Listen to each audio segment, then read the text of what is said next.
सोचिए, एक युवा लड़का अपने कैमरे के सामने बैठा है, ना कोई स्क्रिप्ट, ना कोई हाई एंड प्रोडक्शन, बस उसकी बातें सिस्टम को चुनौती देती हैं और उसका फॉलोइंग दिन ब दिन बढ़ता जा रहा है। एक ऐसा नाम जो यूट्यूब, सोशल मीडिया इन्फ्लुएंस और डिजिटल एक्टिविज्म से जुड़ गया है। लेकिन असल में क्या है जो हम स्क्रीन पर देखते हैं, क्या वही असली है या इसके पीछे कुछ और कहानी छुपी हुई है? इस वीडियो में हम ध्रुव राठी की असल कहानी जानेंगे, एक ऐसी पर्सनालिटी की जो YouTube पर एक बड़ा नाम बन चुका है। हम देखेंगे कि उसने अपनी यात्रा की शुरुआत कैसे की, किस तरह की कंट्रोवर्सीज उससे जुड़ी हैं और उसके इमेज के पीछे क्या सच है। ध्रुव राठी एक ऐसा नाम जो लाखों में जाना जाता है, लेकिन कैमरे के सामने आने से पहले वह कौन था?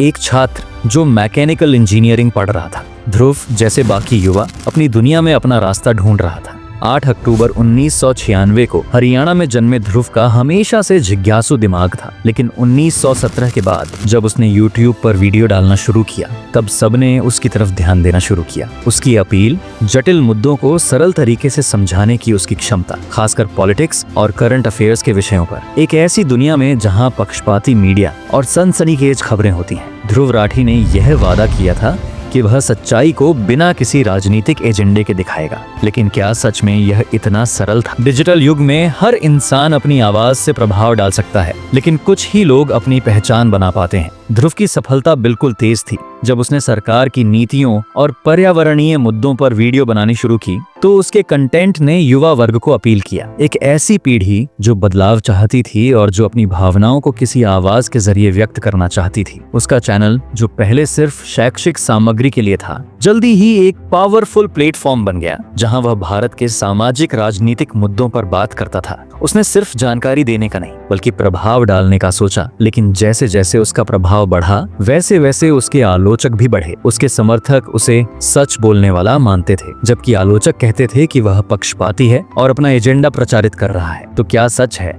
ध्रुव राठी को बाकी डिजिटल इन्फ्लुएंसर्स से अलग क्या बनाता है? यह है उसकी क्षमता कठिन मुद्दों को तोड़कर समझाने की और उन्हें आम जनता के लिए सरल बनाने की। उसके वीडियो जो जलवायु परिवर्तन, सामाजिक न्याय और राजनीतिक सुधारों पर होते हैं, वे अच्छी तरह से शोधित, आकर्षक और सोच को प्रेरित करने वाले होते हैं। वह दृश्य, आंकड़े और कहानी कहने की तकनीकों का उपयोग करता है जो उसकी ऑडियंस को अपने साथ जोड़ लेती है। एक ऐसी दुनिया में जहां सनसनीखेजता छाई रहती है, उसका तार्किक दृष्टिकोण ताजगी का एहसास कराता है। लेकिन क्या सिर्फ यही बात महत्वपूर्ण है? क्या सिर्फ कंटेंट ही मायने रखता है या कुछ और भी है? हर कहानी में कुछ विवाद होते हैं और ध्रुव राठी की कहानी भी इससे अलग नहीं है। उसके हर फॉलोअर के साथ एक आलोचक भी होता है। कुछ लोग कहते हैं कि ध्रुव अपनी कंटेंट में अपनी व्यक्तिगत विचारधारा को डाल देता है। कई बार जब वह सरकार की नीतियों या राजनीतिक हस्तियों की आलोचना करता है, तो लोग कहते हैं कि वह सिर्फ एक एजेंडा चला रहा है। एक बड़ी आलोचना यह भी है कि जब वह संवेदनशील विषयों पर बात करता है, तो उसका दृष्टिकोण कभी कभी एक तरफा हो जाता है।